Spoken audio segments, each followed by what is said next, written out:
আরেকটা কথাও জিজ্ঞেস করতে চাই ভাই, আপনারা যদি ক্ষমতায় আসেন, আল্লাহ না করুক, যদি আসেন, তাহলে বলেন এই দেশে কি 16ই ডিসেম্বর হবে? এই দেশে কি পহেলা বৈশাখ হবে? এই দেশে কি 21শে ফেব্রুয়ারি হবে? এই দেশে কি কোনোভাবেও দুর্গাপূজা হবে?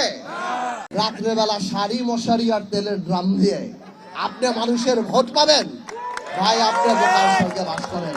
আপনারা একটু ক্লিয়ার করেন না, আপনারা কি সৌদি জামাত, পাকিস্তান জামাত, সিরিয়ান জামাত, না দুবাইয়ের জামাত? আমাদের প্রতিদ্বন্দ্বী যে প্রার্থী, সে বাংলাদেশ জামাতে ইসলামের প্রার্থী, তাই না? আমি নিশ্চিত আপনাদের কাছে, আমার ভাষান চেকের বিভিন্ন ভোটারদের কাছে, আমার ভাষান চেকের সাধারণ মানুষের কাছে জামাতে ইসলামের প্রার্থী তার ভোট যেতে আসবে, ভোটের কথা বলবে। আমার তরফ থেকে আমার সেই প্রার্থী ভাইকে আপনাদের কিছু প্রশ্ন আছে, আপনারা করতে পারবেন? আপনারা 71 নিয়ে কথা বলার দরকার নাই, 71 সবাই জানে।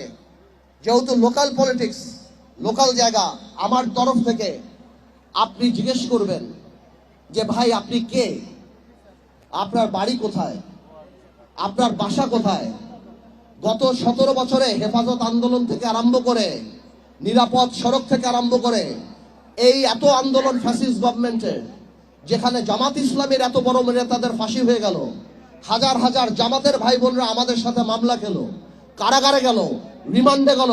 কই ভাই, আপনাকে তো জীবনেও একটা কথা বলতে শুনলাম না। এত লক্ষ লক্ষ নেতা কর্মী, জামাত তো আমাদের সাথেই ছিল।